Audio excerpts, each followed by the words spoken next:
Good morning, everyone. Good morning, you who are gathered here in the sanctuary on Rugby Road, and to those who are joining us online. As we gather together, let's all listen now to a chorus intro offered us from our own choir under the director of music, Scott DeVoe. And we welcome to our sanctuary his colleague, John Mayhood, a member of a UVA pianist. Prof. Mayhood is our accompanist today.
Thanks to the choir, that was wonderful. Greetings, everyone, on this beautiful May Sunday morning. We offer our happy Eid al-Fitr to our Muslim neighbors who today are celebrating the last day of the holy month of Ramadan. Welcome to the community worship of the UU congregation of Charlottesville. I am Clarice Ripas, serving today as your worship weaver. Some of us are in the sanctuary here on Rugby Road, and some are joining us online. We welcome you. This place was built for this congregation over 70 years ago on the hilltop settings of light land that is the homeland of the Monacan people, and the land that was once cared for by enslaved people from Africa. We honor all those who dwelt here before and all those in our congregation of decades whose lives led to this moment of gathering once again. As a community of memory and hope, we are blessed by their memory. It is so good to be with you, with one another here. Many thanks to those folks who are helping us share worship both online and in person here. Our on-site greeters, ushers, and hospitality, logistics team, and special thanks to our AV Tech team, Sean Scully and Kelly Dredden, supporting the dual platform worship both online and here on Rugby Road Sanctuary. Today we are so happy to welcome to our pulpit a leader in Charlottesville interfaith community and a good friend to UU Seville, the Reverend Michael Chuck.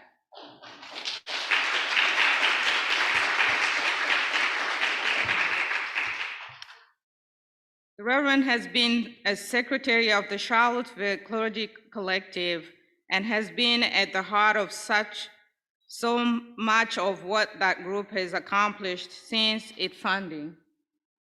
Following 20 years as a pastor, he is now a highly respected certified leadership coach, helping faith leaders to bring their best selves to their ministry for their congregations, their communities, and the world in which they serve. We welcome Reverend Chuck. And here to offer greetings from our Board of Trustees is Vice President Elizabeth Braden.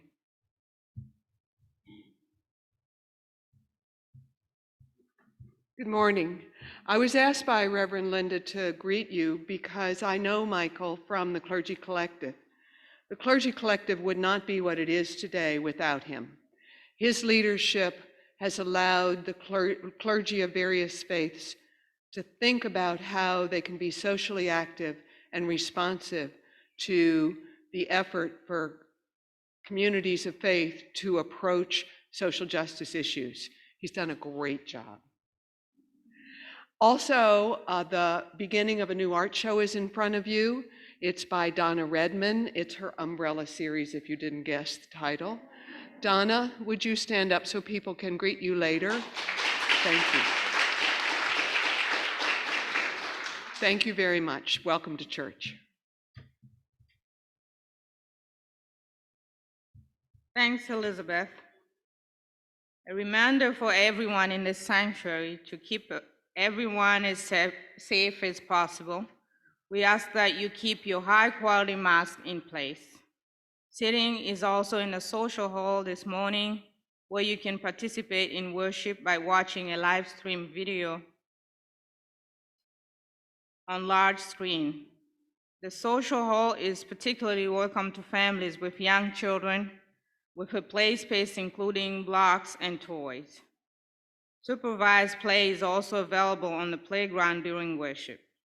We hope you will do what you need to do this morning to feel comfortable as we all do our best to care for one another and keep each other as healthy and safe as possible.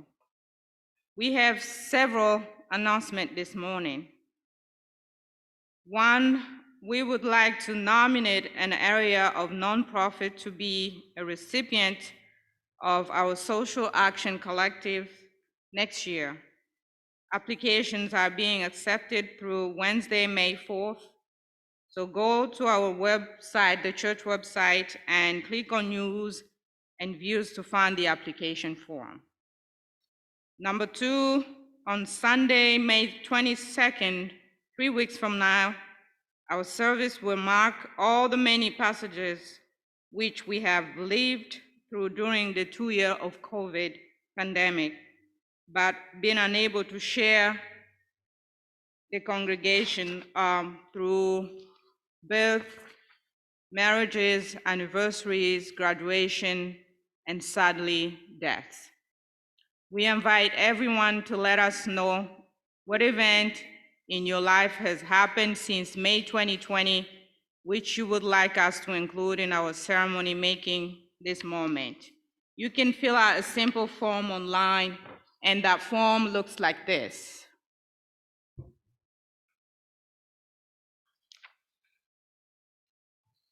And now another announcement. The third one will be, today you will be hearing about the Sword into Plowshares project, which is inviting all of us to get involved in the conversation about the art. Would you like to see in public space in our community? If you would like to join in the conversation, you can fill out a survey at the bottom of the SIP website as well, which is sipcharlottesville.com. Now let us bring our hearts and mind into worship with those words from the Reverend Suzette Lynch. Our community is filled with beauty. When you open the door to greet me, that's where the beauty begins. When you share with me what's important to you, beauty is there as I listen. When we join hands to practice compassion, beauty's heart blooms like a flower. When we teach or learn or work for justice, beauty abounding sparks joy in all.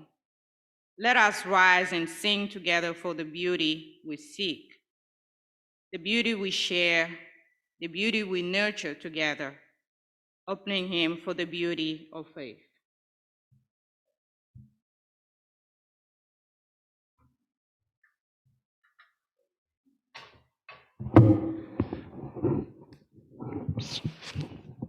Excuse me. So, it's our time to sing together. We're going to sing hymn number 21, For the Beauty of the Earth, and I will be leading you all. So please rise so that we can sing it together. We'll have the words up here.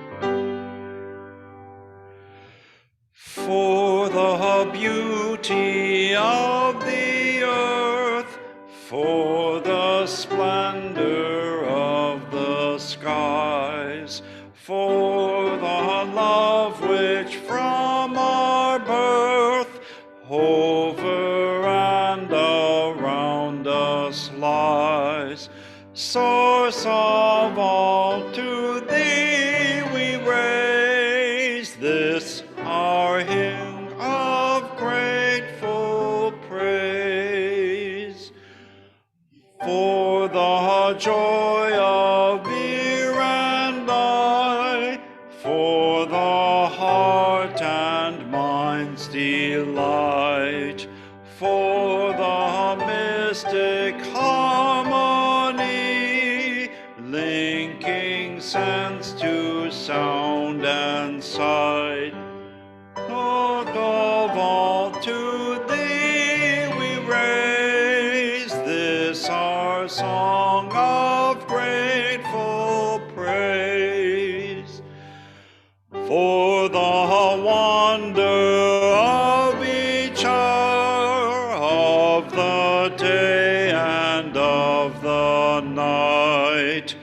hill and vale and tree and flower, sun and moon and stars of light, source of all, to thee we raise this our song of grateful praise. For the joy of human care, sister, brother, parent, child, for the kinship we all share, for all gentle thoughts and mild, source of all, to thee we raise this our song of grateful praise. Thank you. You may be seated.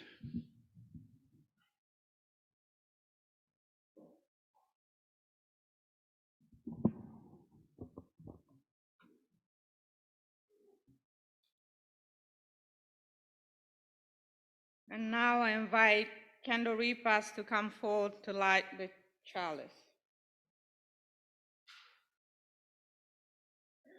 And I invite those of you on Zoom to light a chalice in your own home.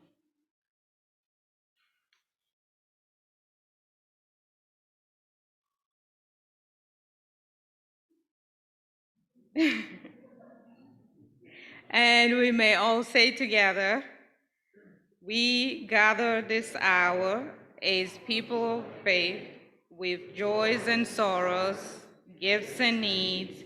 We light this beacon of hope, sign of request for truth and meaning, in celebration of the life we share together. Now we could use our hand motions.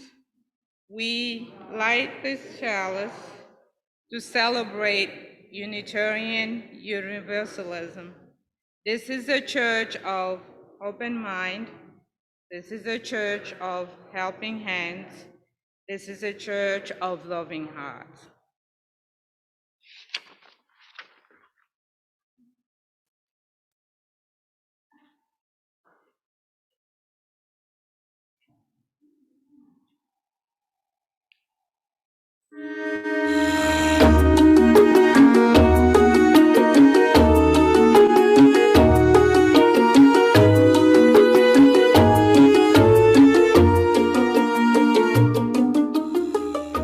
Let me tell you about the hummingbird.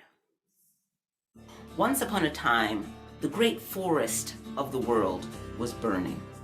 Flames rose, the heat was oppressive, and all the animals fled as fast as they could to the edge of the forest, to the edge of the fire, where they watched with sorrow as their homes were destroyed. Only one animal, the hummingbird, flew beyond the flames and found a river, and she scooped up as much water as her little beak could hold and flew back to the fire and dropped it. And then she flew back, scooped up as much water as she could over and over again, even though her wings got tired, even though she began to feel the heat piercing her feathers. She continued to scoop up just as much water as her beak could hold and drop it onto the fire. While the other animals looked at her and called out, "Hummingbird, what are you doing?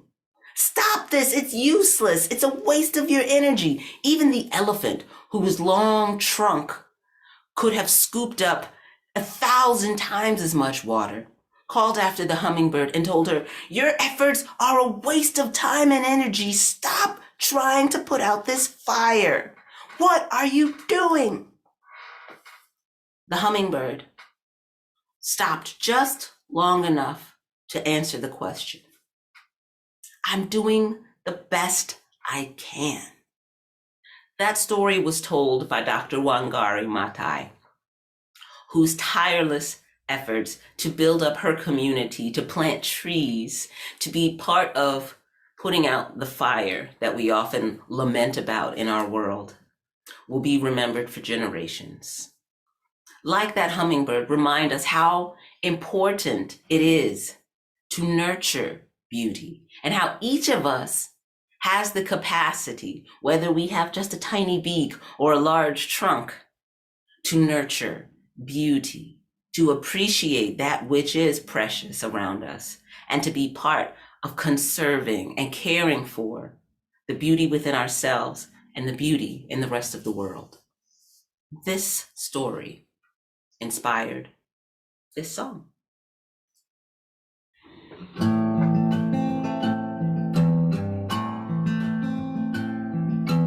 Hey, hummingbird, I'd like to join you as best I can. Our lovely world deserves my heart and both of my hands, giving my all, giving my all.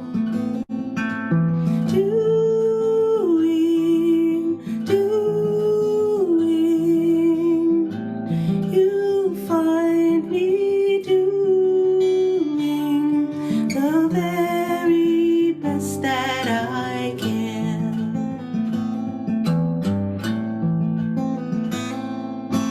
Child of the stars, I'd love to join you as best I can. Life as an art requires my heart and both of my hands, giving my all, giving my all.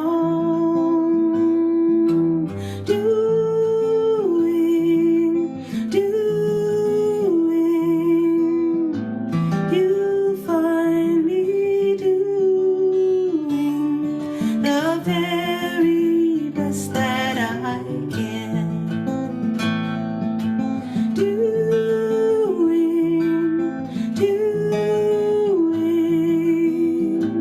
I'm always doing the very best that I can.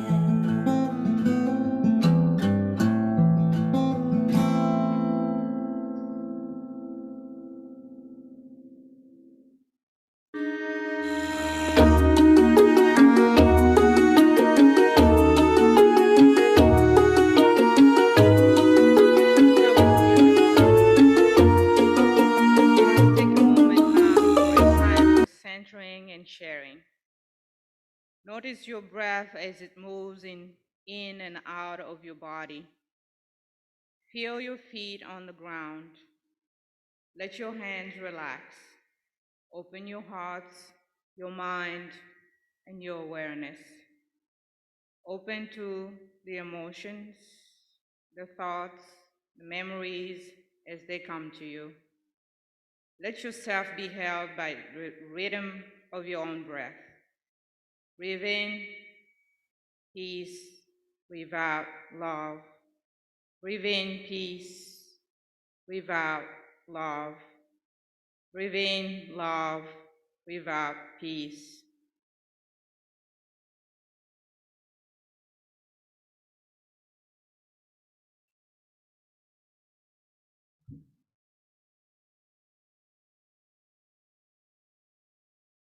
Each week, we gather in community together. We remind ourselves of what matters most to each of us. When we share with one another, when we share our sorrows and our joys, we give and receive encouragement and support for all that is in our hearts. We are part of Interdependence Wave. We are a community that cares for one another. In this time of centering and sharing, let us hold one another and the word in our caring and embrace. I will now read Joyce that was shared with us in our chat box. This one comes from Dan Grogan. He shares several joys with us today. A big thanks to our ministerial search committee for all their hard work. The similar efforts of the UU Church in California is the subject of a new book just reviewed by NPR. Our personal joy is the February birth of our second grandgirl in Tampa. Marina Moore is doing well, as is her taxed mother. Dr. Meredith Gordon Moore is in her first year of the residency in plastic surgery. We lift up continued sorrow for the war in Ukraine, as well as other war being waged around the globe, for all those people whose lives have been lost, and those who are now refugees seeking safe shelter. We pray for peace in the world, in Ukraine and other countries and communities, wherever there is suffering. May fighting cease, may love prevail. Amen. This community offers its love and support to what is closest to their hearts. Another way we show our care for one another is in sharing our financial gifts with our congregation. Generosity is a part of our spiritual practice, and we take time each week in worship to name the importance of supporting this spirituality, community, and its work. Through your pledge and with the weekly Sunday morning offering, together we build the future of our congregation and our larger community. This is our shared ministry. From you we receive, and to you we give. During the music, with flowers, whether you are on Zoom or in the sanctuary now, you may choose to make your Sunday morning offering by using the text address or going to our website. And during this musical prayer of thanksgiving, you are invited to share not only financial gifts, but you are also invited to share the joys and sorrow in your heart. Those in Zoom may put there in the chat box, and those of you on Rugby Road may come forward to place a stone in the water over there on the table, symbolizing what is in your heart, or leaves us a note on the joy and sorrow paper provided here that looks like this.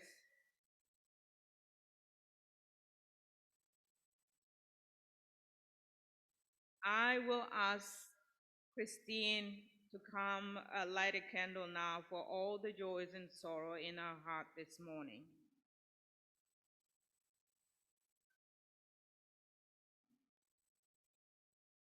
Let us hold one another in a compassion embrace, and let us dedicate all the many gifts we share with one another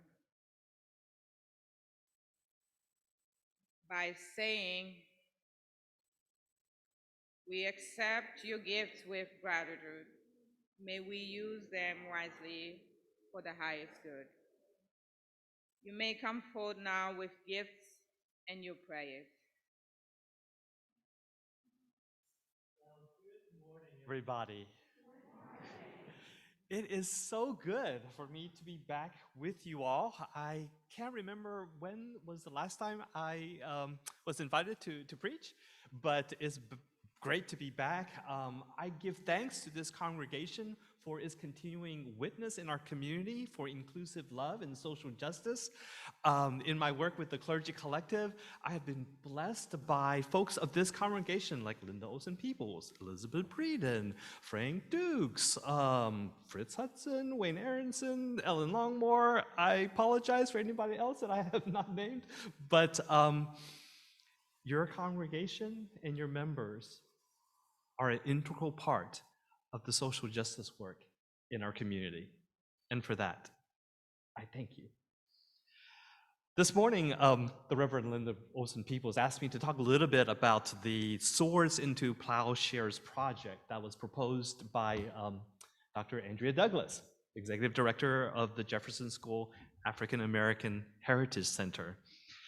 And I'm sure many of you know, right, that the Swords into Plowshares program is actually an innovative project to melt down the statue of Robert E. Lee at Market Street Park and to use the bronze to make a new work of public art.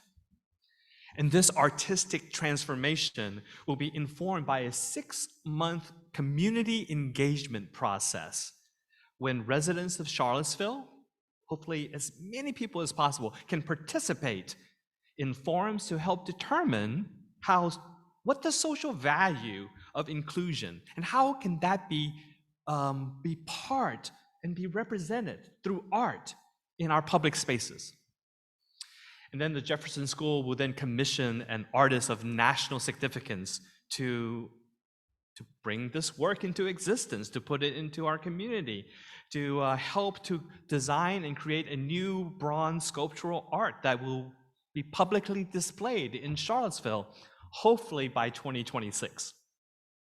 And as Dr. Douglas explains, our hope with the Swords into Plowshares is to create something that transforms what was once toxic in our public space into something beautiful that can be more reflective of our entire community, social values. We're giving people opportunities to engage with our own narratives and our own histories. Swords into Plowshares. I hope you give me the grace to allow me to just reflect upon what that means for me. It's a vivid image, isn't it? Swords into plowshares. This image is taken from the Hebrew prophets Isaiah and Micah. And in the 2nd chapter of Isaiah in the Hebrew Bible, it is recorded, "In the days to come, the mountain of the Lord's house shall be established as the highest of the mountains, and all nations shall stream to it. Many people shall come and say, 'Come, let us go to the mountain of the Lord, to the house of the God of Jacob, that he may teach us his ways and that we may walk in his paths. He shall judge between the nations, and he shall arbitrate among many peoples. They shall beat their swords into plowshares and their spears into pruning hooks. Nations shall not lift up sword against nation, neither shall they learn war no more." The prophet Isaiah envisioned a world of justice and peace where people shall beat their swords into plowshares. Given the war that we're seeing in Ukraine, and frankly in so many other places in the world that we don't even know about, right? This prophetic vision is so needed in our world. This vision has entered into our contemporary imagination, in which military weapons or technologies are converted for peaceful civilian applications. Did you know that after World War II, surplus army fighting vehicles were sometimes converted into bulldozers, agricultural and logging tractors? And from the 1970s on, several anti-war musicians play guitars from military surplus weapons.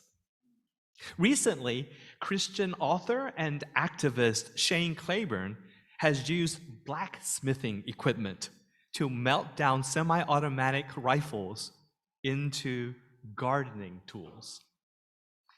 These are such, to me, compelling, powerful, and beautiful images. Who would not want that? Well, I can think of at least one. If I were a sword, I don't think I would want to be beaten into a plowshare.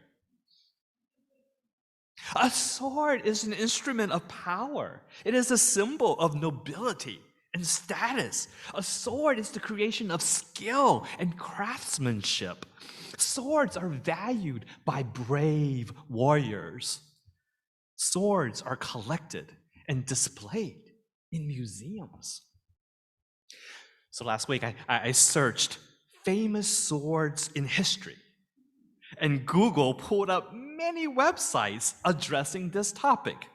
There is the Kusunagi sword that is believed to be given by God, used to anoint the Japanese emperor.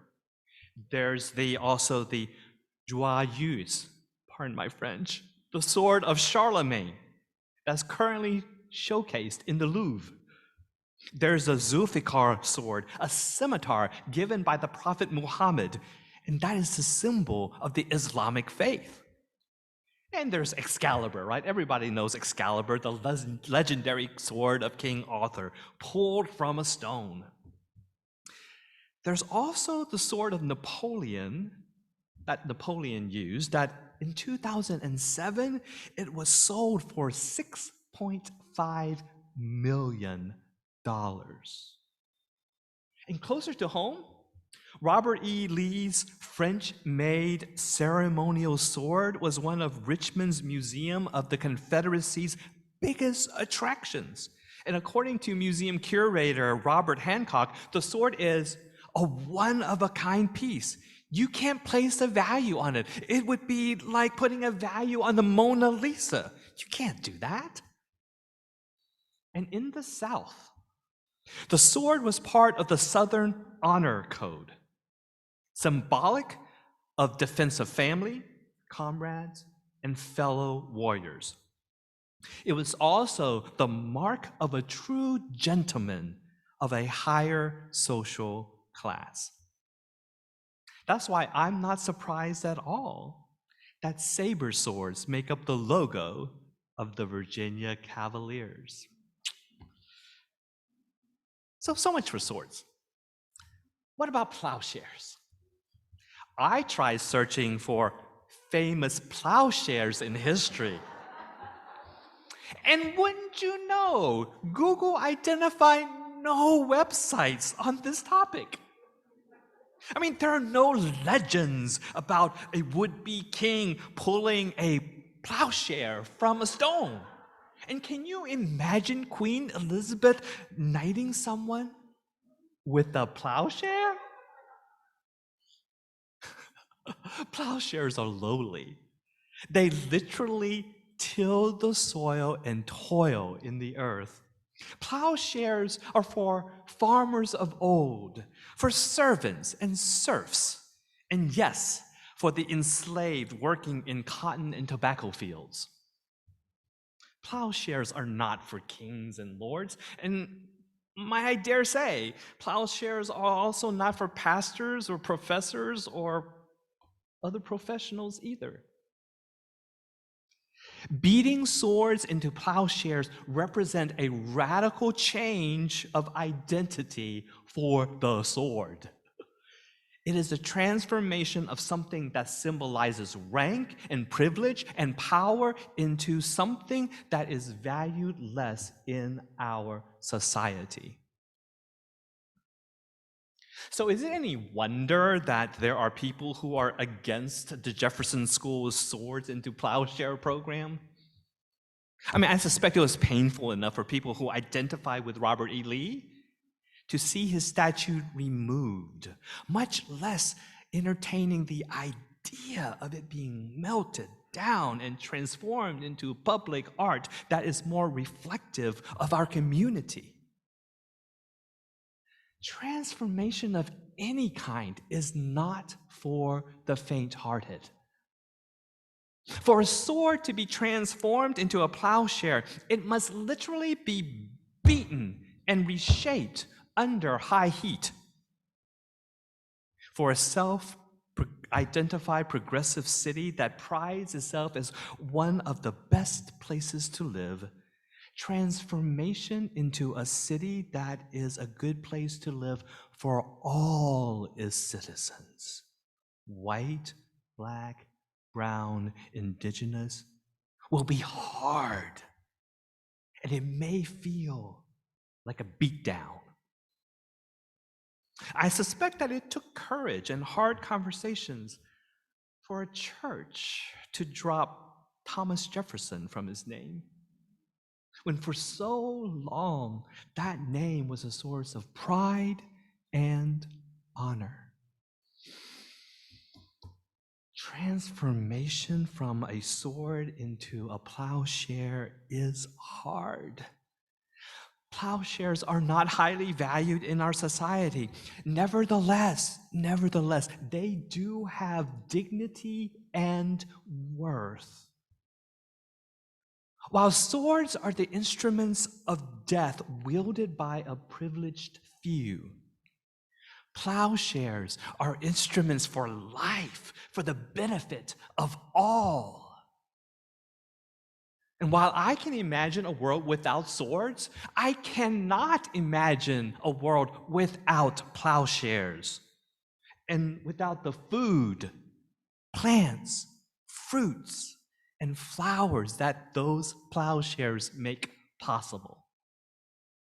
But in order for a plow to truly do its work, it must disrupt the status quo. Imagine the ground when a farmer puts their hand onto a plow. What was firm and secure and stable and settled is now disrupted, gouged, turned, and turned over. What was once rock solid is broken up into smaller pieces, discomfited, and dispersed. I see the plowshare as an instrument of truth. And you know what they say. The truth shall make you free, but first, it will make you miserable. When I served as pastor of Farmville Baptist Church, we saw ourselves in an oasis of moderate to progressive Christianity in the heart of Prince Edward County. And as you might recall, Prince Edward County was one of the plaintiffs in Brown versus Board of Education, where the public schools chose to close their schools for 5 years rather than to integrate. And in Farmville, I took my first steps toward courageous conversations about race with Black and white pastors in the area.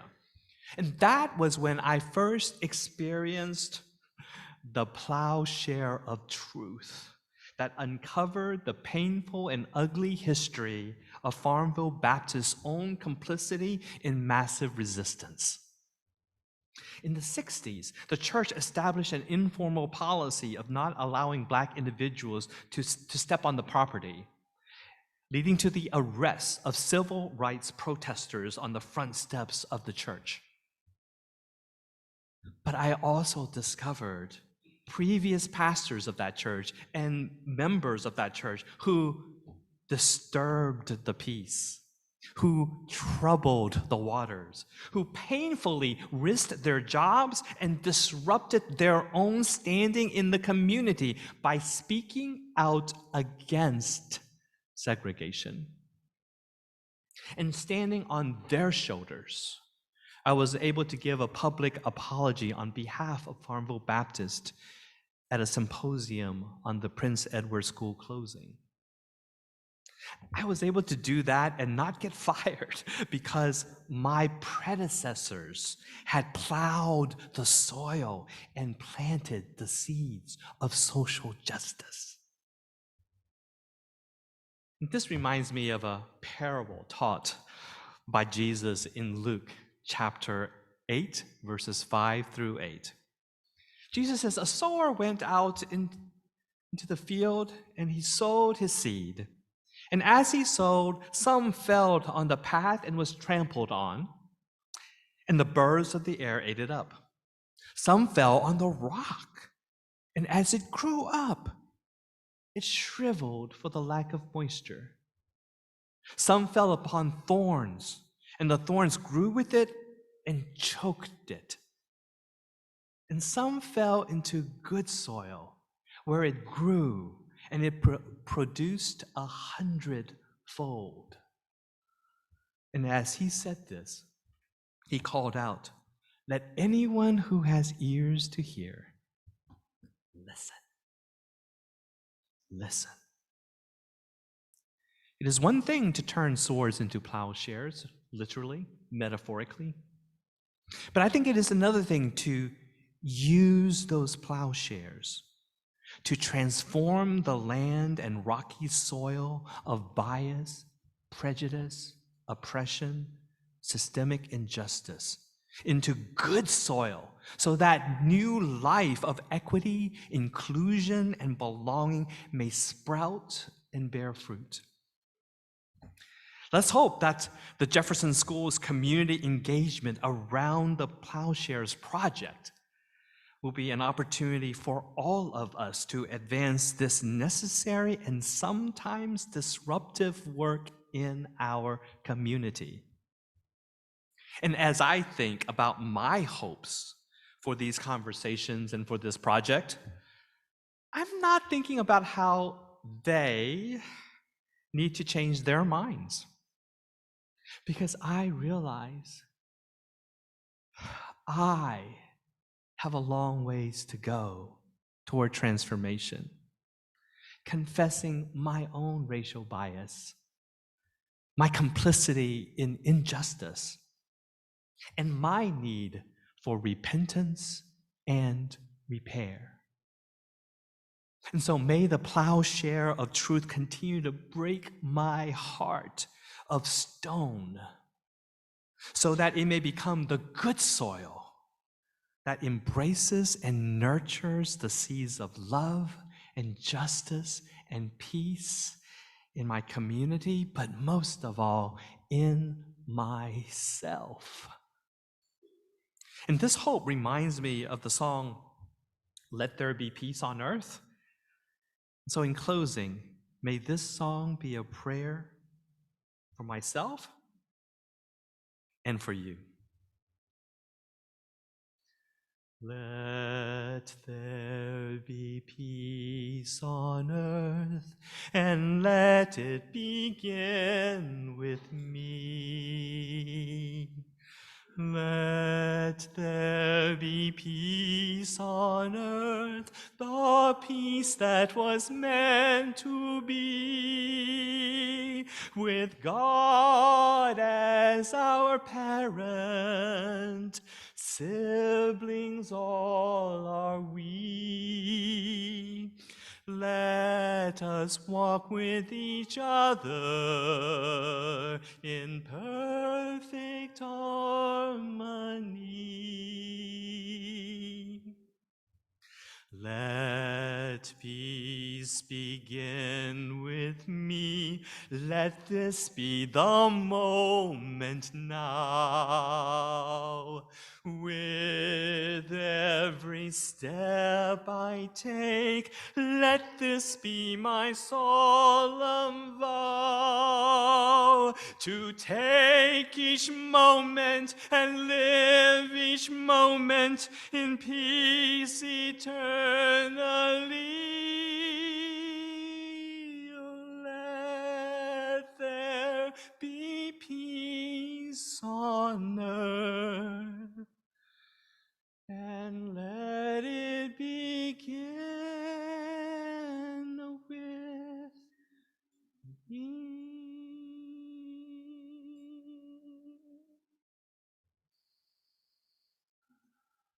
Amen.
May the light from the chalice and the inspiration from this worship enter your hearts today, and may you share the love and the beauty with all you meet today and the days to come.